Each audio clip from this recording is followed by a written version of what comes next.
Something here about a work slowdown at the mental hospital out in Lakeside. You want to send Billy? No, she's in court on that obscenity thing. No kidding. What'd she do? She's covering that Clean Up the Smut campaign out in the valley. Rossi! Oh, yeah, that's the group that wants to censor plays out there. They're the ones who wanted to put jockey shorts on the chimps at the zoo. Yeah, but now this bunch has enough clout to get an injunction against the theater. Stop them from putting on plays. Check this Lakeside work slowdown. Yeah, I liked your piece this morning on the Wilderness Survival School. Very good. Well, thank you. Yes, it was. It was very informative. Yeah, it was, wasn't it? You know, maybe we should do a follow-up, something with tips on survival, how not to get lost in the woods. How to work the ice machine at the motel, or maybe what to do if the TV in your room doesn't work. Why are you getting on me, Lou? Everybody liked the piece. Didn't you think it was good? It was a good piece, but you didn't really get involved in it. What do you want? I flew all the way to Utah. I interviewed everybody I could. You didn't take the course yourself. Your piece didn't have the smell of the forest. You didn't make the reader taste dirt in his morning orange juice. I did. Of course, our dishwasher's broken. When I was a reporter, I really tried to get into my subject. Charlie, too. You remember Charlie on the Detroit Free Press when you did that piece on the county jail? Oh, yeah. Huh? I dressed in old clothes. I drank about 2 quarts of muscatel, and I passed out on the downtown sidewalk, so the cops had to pick me up. Of course, sometimes I did that just for a vacation. Yeah, that's true. Yeah, but look, I've got insomnia, you know. It's hard enough trying to sleep in a civilized bed. It would have been hopeless out in the woods. And I couldn't have written the story. Besides, you don't have to get launched from a missile silo to write about ICBMs. Don't tempt me. It's a little rough on him, weren't you, Lou? Yeah, I'm rough on him. He's a first-rate reporter. He could be really terrific one of these days. Otherwise, I wouldn't bother. Okay, people, let's keep those signs up nice and high where they can be seen. That's it, keep the circle moving. What's the dispute about? Pay raises? Who are you guys, anyway? Psychiatric technicians, who are you? Joe Rossi. Trev. Oh, the press, great. You're part of the problem. How's that? Well, it makes great stories, doesn't it? How we mistreat patients. Stories like that come out, they fire a couple of psych techs, the public thinks they've solved the problem. Well, we're tired of being scapegoats for what goes on inside, and that's why we're protesting. You will admit there have been some abuses, though. Yeah. Well, listen, most of us care a lot more about those patients than some of the doctors and nurses do, and a hell of a lot more than those bureaucrats in Sacramento, and for lousy pay, too. Can I quote you on that? What's your name, please? Hey, why don't you just get out of here? Because I'm not finished. Oh, yeah, you're finished. Bert, Sam, I got a nosy reporter over here. Oh, gee, I'd like to stay and chat, but I got a deadline to meet. Your Honor, we can't attempt to assess the community standards on what constitutes offensive language and bandy the possibly offensive words about in the courtroom. Therefore, we've made up a list, numbering the words in question to which all parties can refer. If all parties concur, the court will accept this list as the list of reference.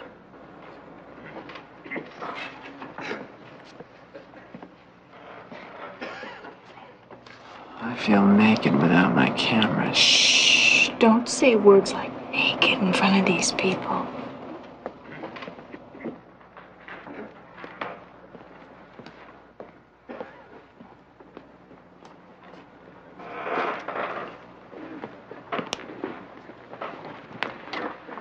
What is this word? Number 9. That's roughly the same as 14, Your Honor. Oh? Really? I'm not offended by 6 through 11. Number 12 here. Then, Mrs. Belden, you do find number 12 offensive. Well, it's just I didn't know anyone would do or even could. And the other words? 13? Well, I guess I've heard my kids say 13. Would they be saying 13 if we had more controls in this community? It's this decadent new math. Please continue. I don't know what 14 is. It's roughly the same as number 9.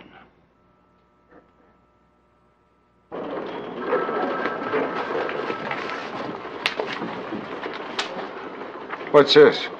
They numbered the nasty words in court. You can't tell the profanity without a scorecard.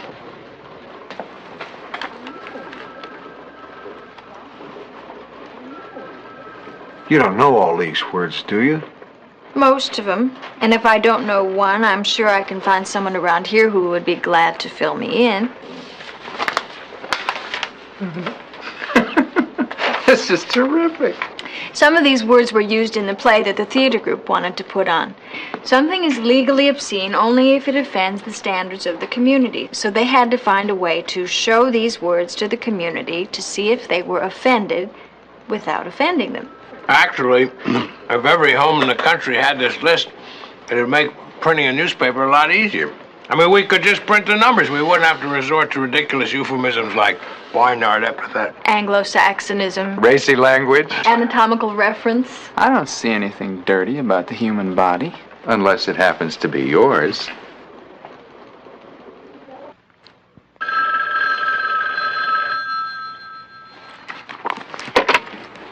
Hello? Is this Joe Rossi? Do you know what time it is? It's 3 in the morning. I wasn't sleeping because I can't sleep, but if I'd been sleeping, it would have woke me up. Get off the story. What are you talking about? You know what I'm talking about, Lakeside. The other places. We know you're poking around, but you're not gonna find anything anyway. Uh-huh. Who did you say you were?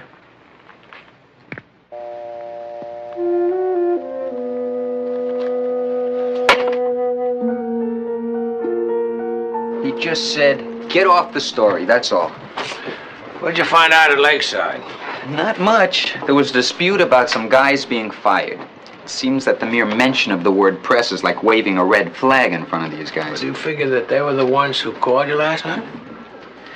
I don't know. But whenever anybody tells me to get off a story, I figure it's time for me to get on. Good. And I assume you won't research this one from a motel room across the street.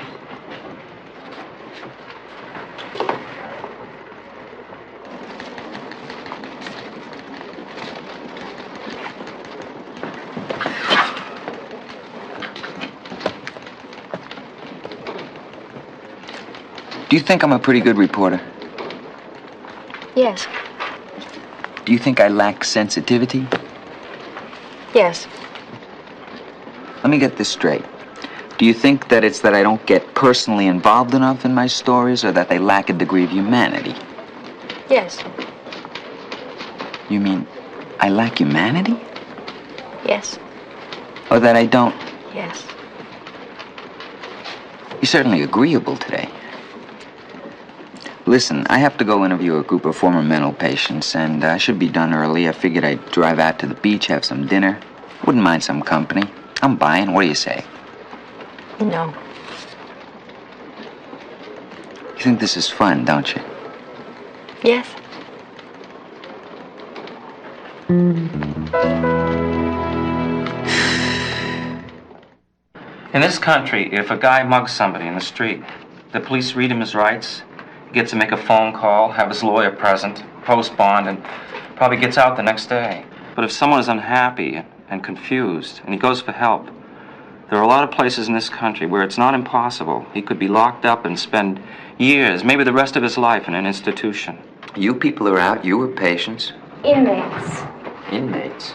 To us, being in a state mental hospital is like being in jail. The psych techs? Well, they're not the whole problem. They're just people trying to earn a living, mostly undertrained and underpaid. The problem's much bigger than that. We're worked up about this whole thing. We're activists, man. Just like any other group, we're an oppressed minority. Tell me, thousands of people enter and leave mental institutions. How many are in your group? Very few. Why? Because they're ashamed they were in. You don't think that there's a stigma attached to being inside a loony bin?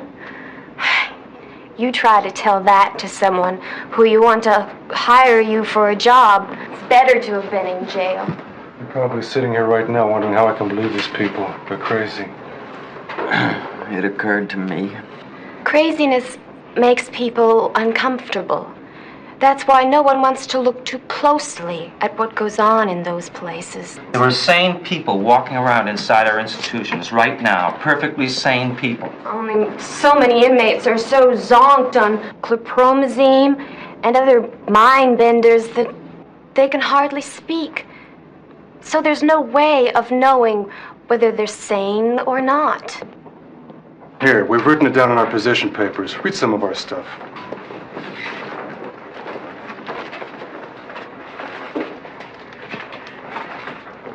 I bet you're listening to what we're telling you. You think maybe we're still around the bend, don't you? Not if you own stock in Xerox.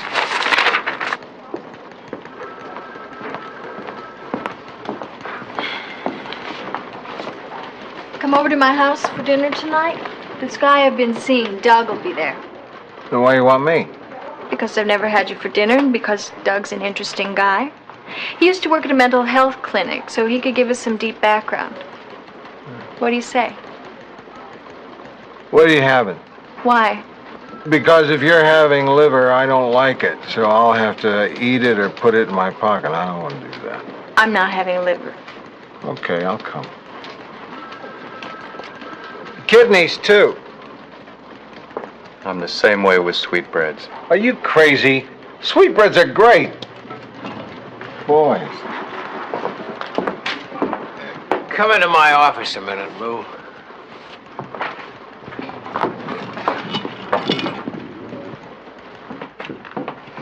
Fred, it's Lou Grant.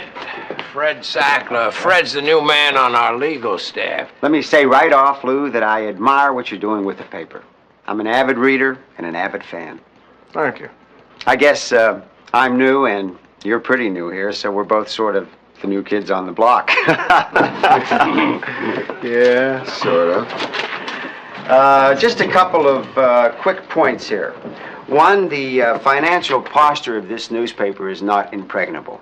We all understand that, okay? Mm-hmm. Two, I just want to give you gentlemen fair warning that you're tangling with a real wacko here.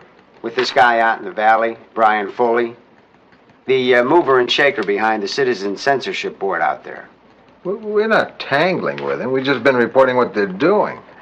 Foley is what we call litigious, prone to bringing lawsuits. Yeah, we heard about him. He owns grocery stores. He sued corporations, half the government agencies in the state. So what can he sue us about? The losses his business could suffer as a result of our articles. Libel, maybe, invasion of privacy, malicious gossip. Hold on. Foley can't make any of that stick. You've heard of the First Amendment, I'm sure. The First Amendment does not pay court costs. It will cost this newspaper thousands of dollars to fight this, because, frankly, they won't throw this case out of court so fast. Why is that? Ms. Newman's article does make it appear that Foley is a hypocrite, self-serving, and something of a fool. That's because he is. Hey, wait a minute. Lou, we're all on the same team here. I'm trying to be reasonable about this. No, you're not. You're telling me to walk on eggshells when I want to run a good story. Yeah, well, what would you say if I told you that your stubbornness could bring this newspaper $1 million lawsuit? Aren't you exaggerating a little, Mr. Sack? You know what you are? You're a 10. What? What did he mean by that? You want to go back 100 years, 50 years. We had snake pits in this country. Some communities sold their mentally ill to the highest bidder. I want to talk about now.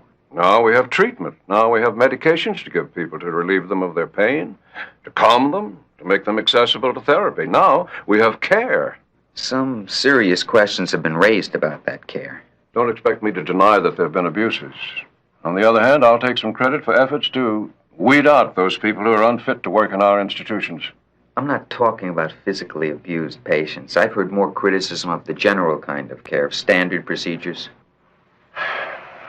So you want us to have all the answers because we have framed certificates on the wall. Well, I don't have all the answers. I have seen troubled people taken away from their life situations and improve in the routine, pressure-free environment of an institution. This group of former inmates, that's what they call themselves. They have some pretty damaging things to say. We do have to consider the source, don't we? It isn't easy to admit that you've had some serious problems, that you've been helped. It's a lot easier to say that the state incarcerated you. I don't doubt that in 200 years, people will look back and marvel at how primitive our methods were. But do you want to live in a world where, no matter how incomplete our knowledge, nobody is trying to help at all? I don't. I'd like to visit one of these facilities with you, talk to the people inside. So you're going to go in, Joe, with your expert's eyes, and in a couple of hours' time, point out all of our deficiencies. I've been studying this for 20 years, and as I said before, I don't even begin to have the answers, so... I'm sorry, Joe. I've got to draw the line there. No. No.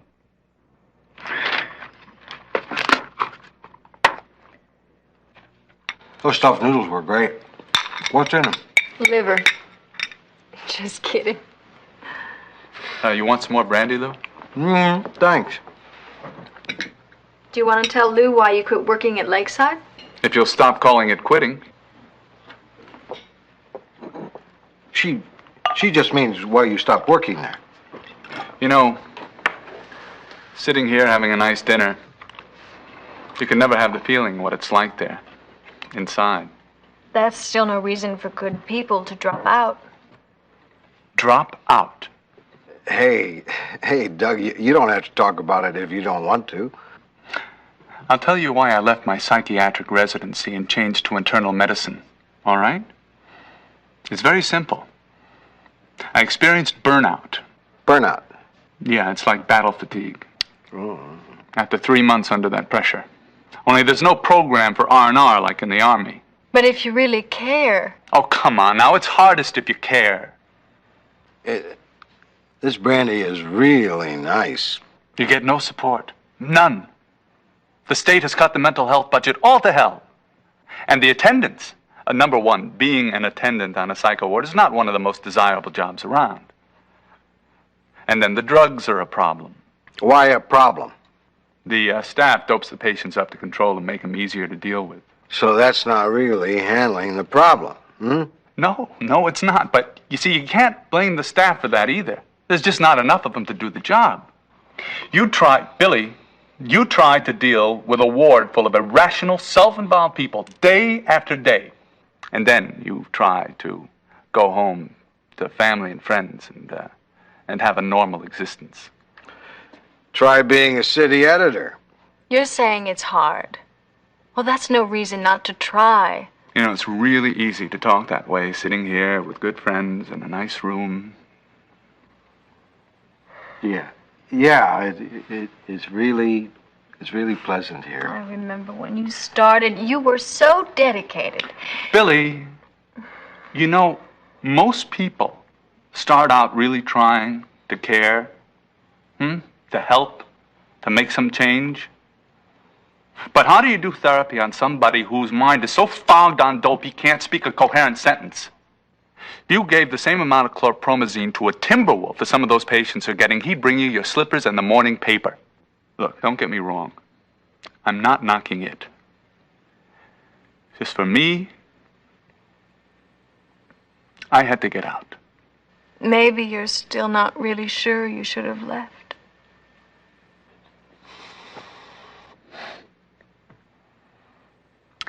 Listen, if you folks will excuse me, I think I'm going to turn in. I need some sleep. Yeah. I'm kind of tired, too. Billy, that was a terrific dinner. Really wonderful. You're a great cook. I mean it. Come on, Doug. I'll walk with you out to our cars. I'm not going anywhere. Oh? Oh. Yeah. Well, good night. Listen, it's really a pleasure meeting you, sir. Yeah. Same here. Okay. Good night. Good night. Thanks.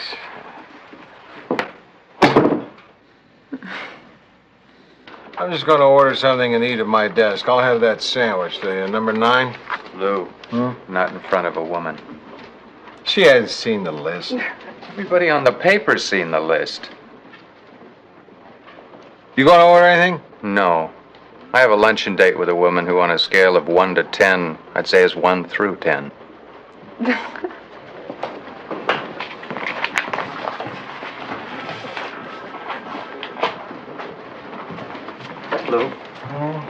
Lou, I have never been on an assignment as tough as this mental health thing. You have a story yet? No. Everyone I talk to has a different story. I went in thinking it was the psych techs, but the further you get into this thing, the more confused you get. Yeah, I know.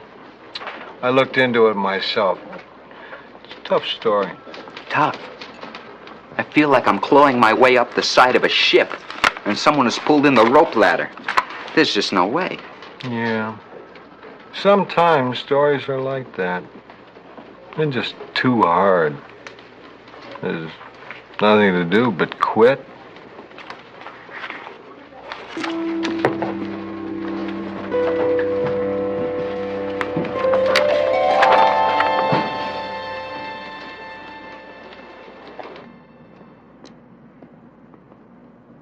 Now, what's your full name? Woodward. Carl Woodward. Let's see. Okay, Carl. Would you like to tell me what's troubling you? It's the radio in my car. Well, it's not the radio. The voice is on the radio. I mean, I turned the radio off, and the voices are still coming out of the radio, you know? I mean, maybe that kind of thing can happen. Some scientific thing. Have you been doing a lot of acid, Carl? Psilocybin, TCP? Drugs? No. I don't take drugs.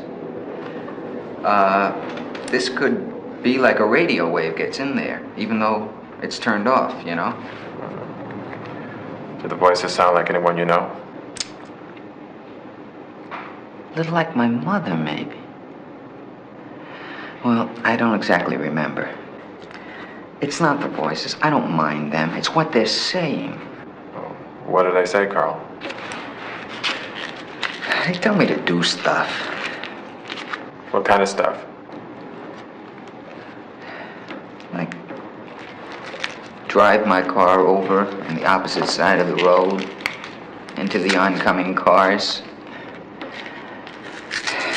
I mean, it's pretty crazy, I guess. I mean, do you think I'm crazy? I think you're very agitated right now. I don't think it would be a good idea for you to drive your car. What I'm going to do is have you stay here with us for a while. Stay here? Yeah.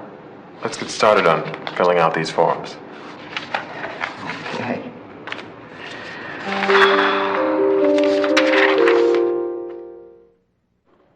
Al, what do you have? Well, there's that thing in the budget about the 2 people lost at sea in a small boat for 28 days. And as soon as they got back, they announced they were getting married. So what's the big deal? There have been other couples who have been in that sort of situation before. When the couple was 2 guys? That cleanup committee is getting even more uptight. If they had their way, they'd censor everything anyone says, reads, wears, or even thinks. Yeah, I heard they set up a dress code for stage productions even Cinderella couldn't pass. Mm-hmm. Cinderella? She loses her slipper. Football nudity. It's not funny. We had a good story. Really nailed these guys, and his lawyer Sackler took the guts out of it. Well, it's nothing for page one anyway. How is Rossi doing on mental hospitals? He must be really digging. We haven't heard from him for a couple of days. Hasn't been answering his phone. Okay, Al, you're on with your shipboard romance.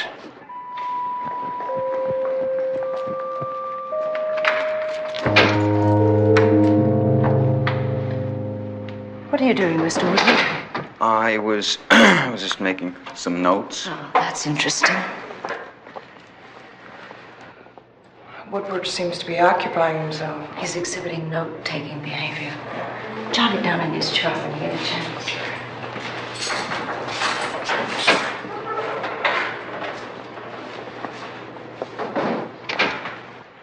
You're not sick. You're a doctor or writer doing research.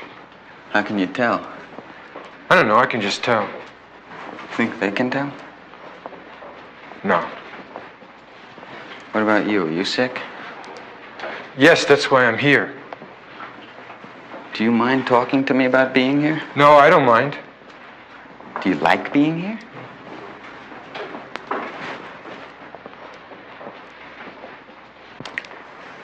Have you been abused? Abused?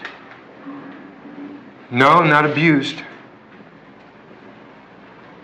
Why are you here? I don't remember.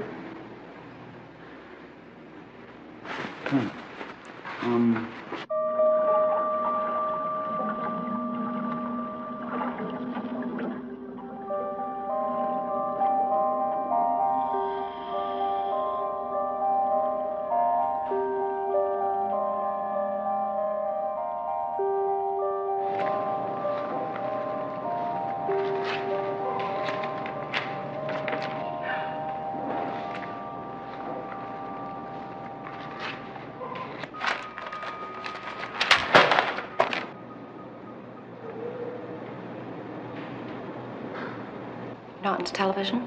Not too much. Getting out tomorrow. Oh, congratulations.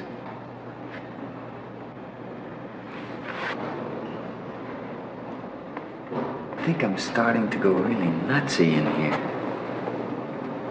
And you know what really is getting to me? It's boring. There is nothing. Nothing happens. Most people go to sleep early. I'm not too good at that. I'll give you something. No, thanks. You want this? What is this stuff? Milk. They gave it to me. But I don't want it. Here. Thanks.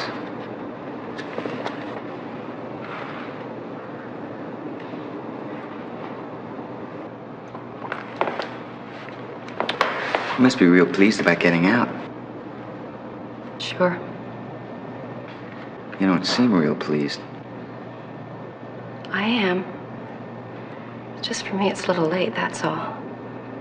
You see, when I came here, I committed myself voluntarily. I didn't know I'd be signing away all my rights. I thought I could get out whenever I wanted to. It doesn't work that way. I was pretty depressed when I came in.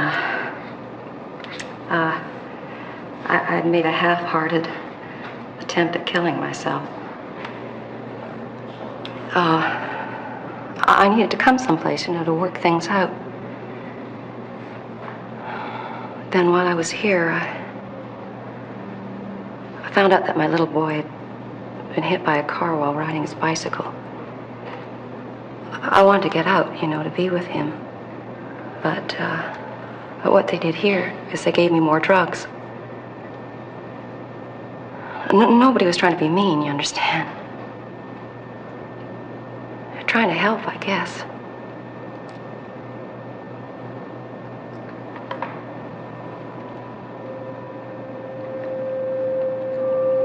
Bobby died. I was so doped up that I didn't hear about it for 2 days. Nobody told me. And then when they did, the way they dealt with that is they gave me more drugs.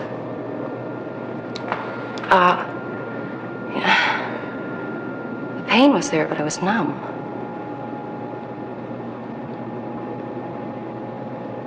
They robbed me of my chance to be with my child when he needed me. And then they robbed me of my grief.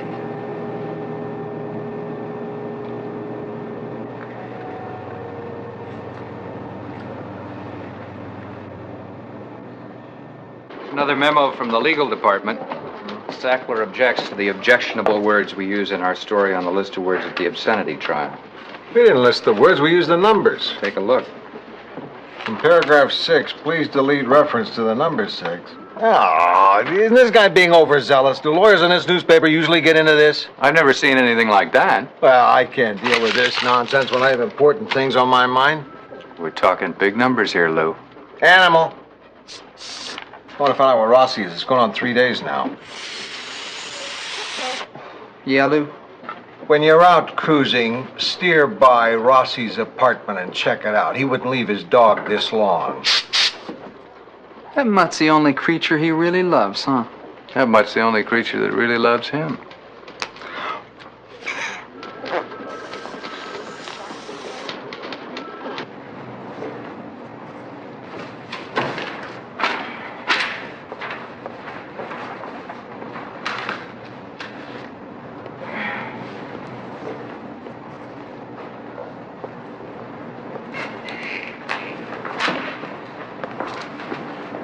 Halsey, did you see that? Pretty hard to miss. Did you, Mr. Koblenz? We're men, but it's like she didn't even see us. Like we're invisible.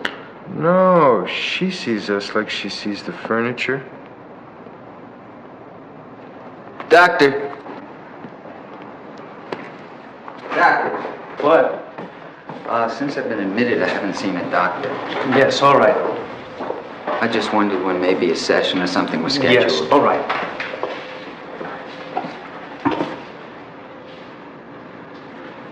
Yes, all right.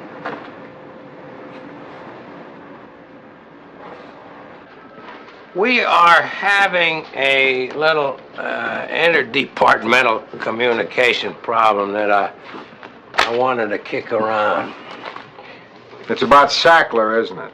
Lou, look, he's new. He's feeling this way. And I know that he's something of a pain in the 12. But, Lou, the different departments of this paper have to talk to each other. Are you saying I have to listen to this super cautious lawyer tell me how to put out the news? I'm talking about communication, Lou. Give and take. Like the way it is between you and me. I mean, no pulling of rank, just an open exchange of ideas. Okay. I don't want to talk to this guy. Okay, I heard you. Now do it. Charlie. You can talk like I used to. Have you talked to him? Koblenz? You can't talk. You can talk. That's not talking, it's unintelligible. Not if you listen. Nobody listens because it takes too much time. I listen. But of course I have a lot of time. Can he understand me? Yeah. He can understand me talking just like this. Just have to listen. Okay, Koblenz. Go ahead, talk. I'm listening. I can talk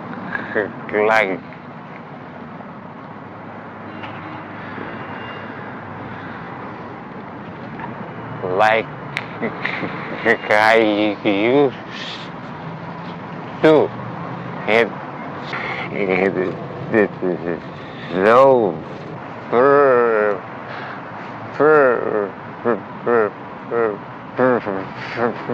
frustrating.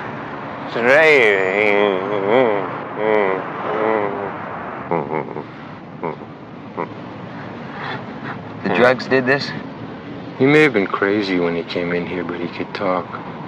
What if they stopped the drugs? Would he be able to talk then? I don't know. They probably won't stop the drugs. So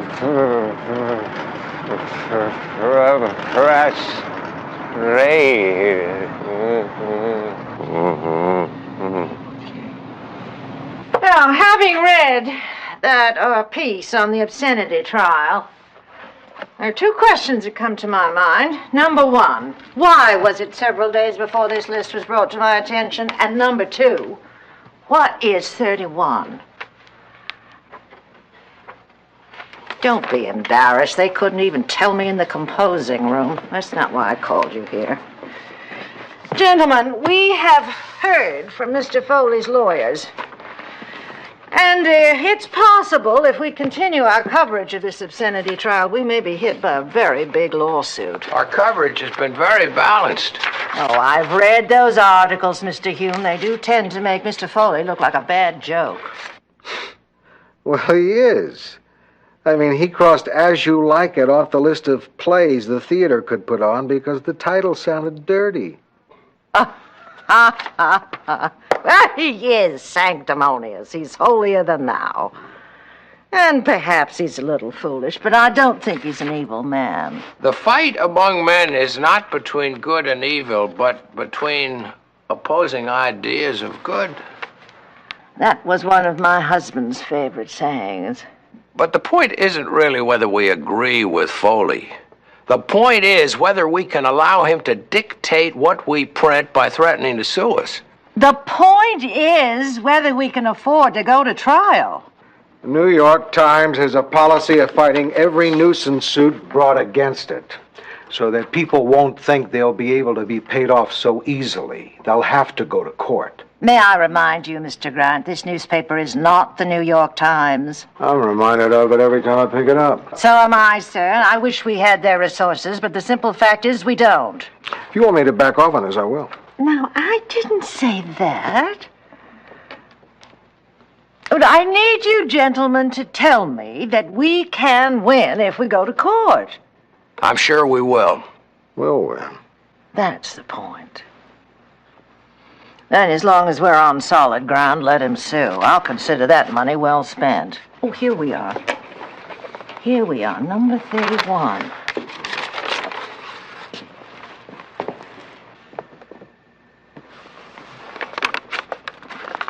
Would you explain this to Eddie in the composing room? I promised I'd let him know as soon as I found out.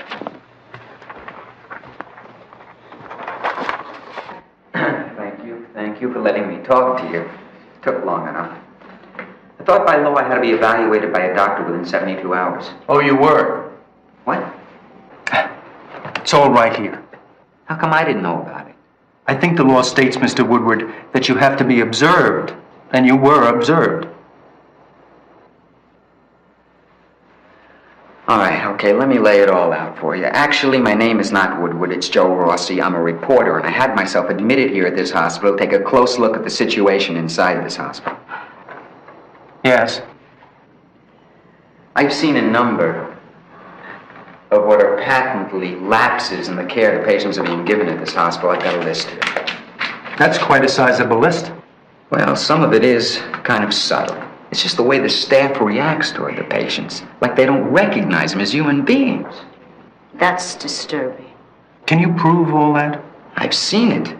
Another thing, there are patients out there who are so stoned if they have some sanity, I don't see how you can reach it. Am I going too fast for you? No.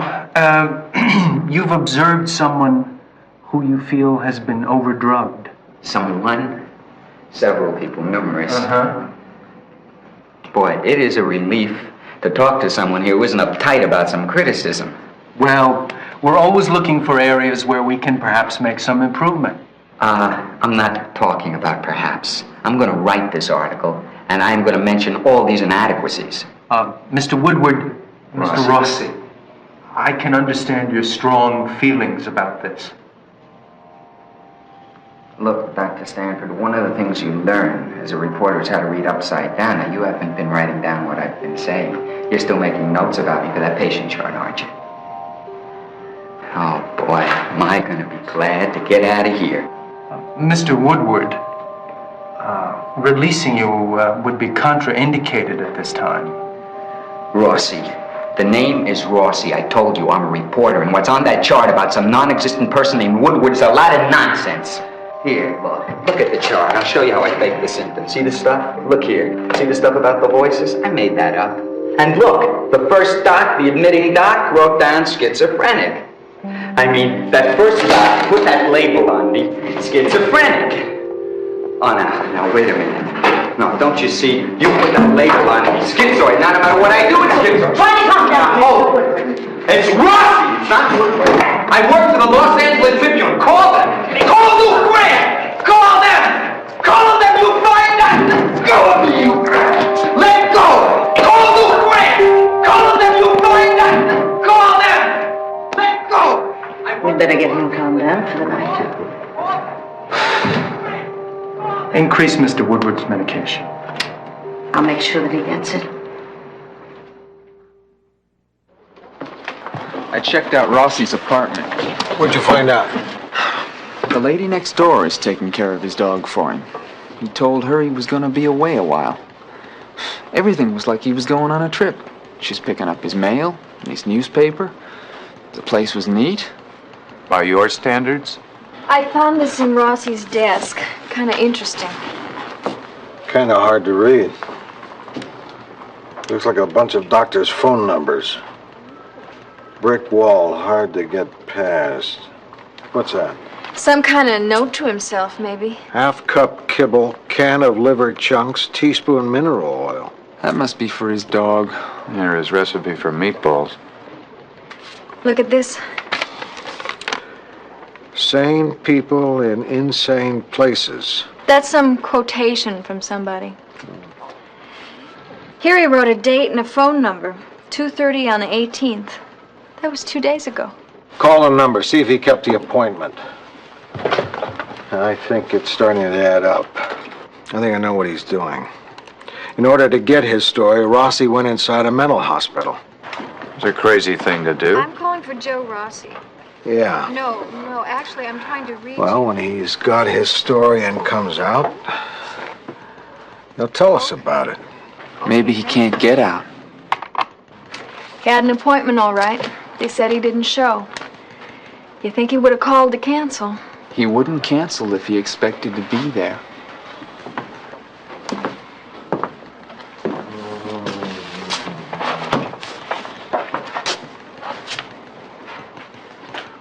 Okay. We'll try to track him down, get some guys on this. Run down every hospital, public or private, in the state. Call Driscoll at the cop house, see if he can learn anything. I think I know what made him do this. I was writing him too hard. I even said something to him about not phoning in this story from the motel down the road. But I didn't mean this. Oh, Lou, you didn't know he'd take it this way. Getting down on ourselves instead of getting on it isn't going to help. So why don't you get on it?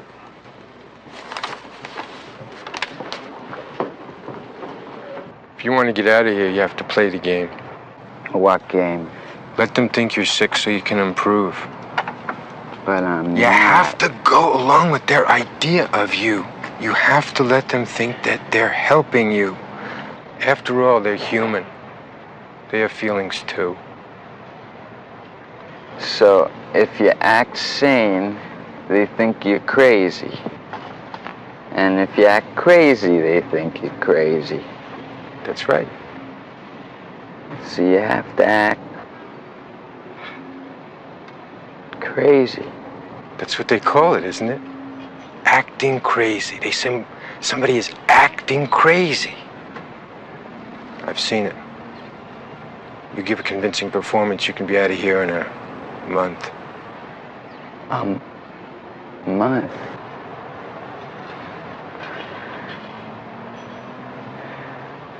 Why don't you do it? Why don't you play the game and get out? I do. I always come back.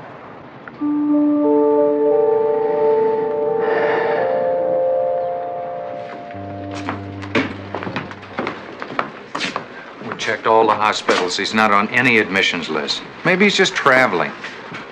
He probably used a phony name when he checked in, so he wouldn't recognize his byline. He's not that well known. He thinks he is. How can we find him unless he dropped a trail of breadcrumbs? Maybe he wrote down that name he's using in those notes of his. I wonder what name Rossi would use. How about Charles de Gaulle? Rossi? De Gaulle? De Gaulle was 6'4". In his heart, Rossi is 6'4".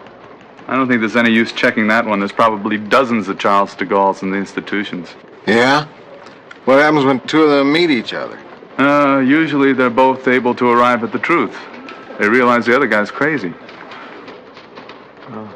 I'm sorry Mr. Grant's busy right now. Yes, but I really wanted to see him. He's quite busy. You could wait if you want. Take a seat over there. Thank you. Rossi is not by now. Maybe he is in trouble. It's going on 4 days. Yeah. You know, it isn't quite the same without him around. It's true, you know. Sometimes he could really get on your nerves, but he wasn't really a bad guy. And he was a good reporter. Will you two cut it out? You're talking like he's dead or something. We have here the resources of a major metropolitan newspaper trying to track Rossi down, and we're getting nowhere. Some investigative reporters. Mr. Grant? What? Oh, I understand you're busy. I can come back later. What? Oh, I'll come back later. No. Wait a minute. What is it? I'm sorry I kept you waiting, but see, we have a little problem here of a reporter missing. Mr. Rossi. Yeah. Yes. Here, please sit down. Sit down. There you go. I just talked to him. Oh, and where is he? In the hospital. In the hospital? What hospital is that? Glenview. He's in there, and I want him out, and I want him out now. Okay, listen. No, it's not okay, and I don't want any bureaucratic backtalk. I want action, I want it now. I want to see our reporter in this room in 5 minutes, so get on it. Can I ask you one question? No, you can't ask one question. And if you don't get him in here and fast, I'll have half the lawyers in this state swarming all over this room. I need to know one thing. What? What's his name?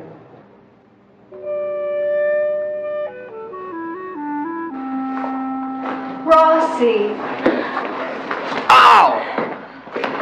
Rossi. We found you. We'll have you out of here in no time.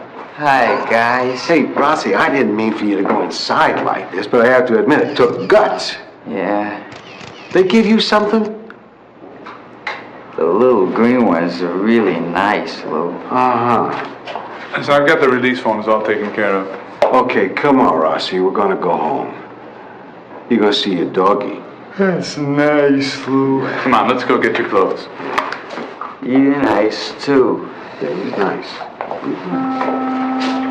I wonder if we can get another bottle of whatever he's taking.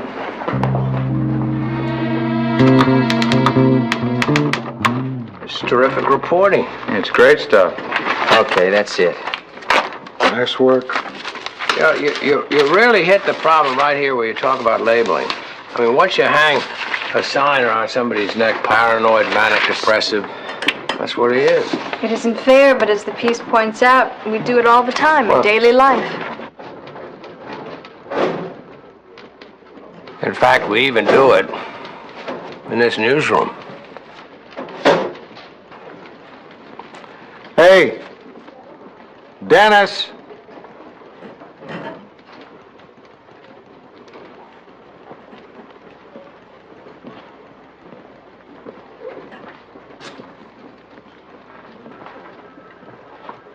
Yeah, Lou? That was a nice photo on page 3 today, Dennis. We're assigned to work together this afternoon, Dennis. Why aren't you guys calling me Animal? You mad at me or what? Sackler, he's having trouble with Rossi's story. He is. Well, I guess I better go communicate with him.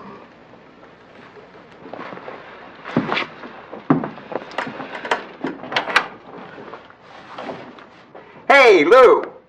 I was just going to knock a little racquetball around. You play? We'll have to play. I don't play. I appreciate you getting back to me so quickly. The reason I got back to you quickly is because this story is going in tomorrow's paper, and I wanted to discuss the trouble you're having with it. I just saw the first paragraphs, but I think we're going to get into a costly fight if we go with this one.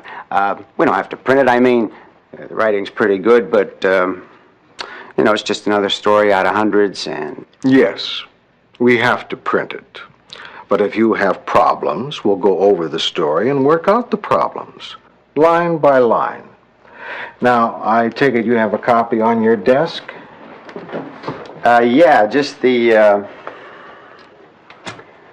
first two paragraphs. Okay, I have the rest of it right here. Now, sentence 1. Any problem there? No, that's okay. Good. Sentence 2. Well, no. Okay, very good. We only have 9 more pages to go.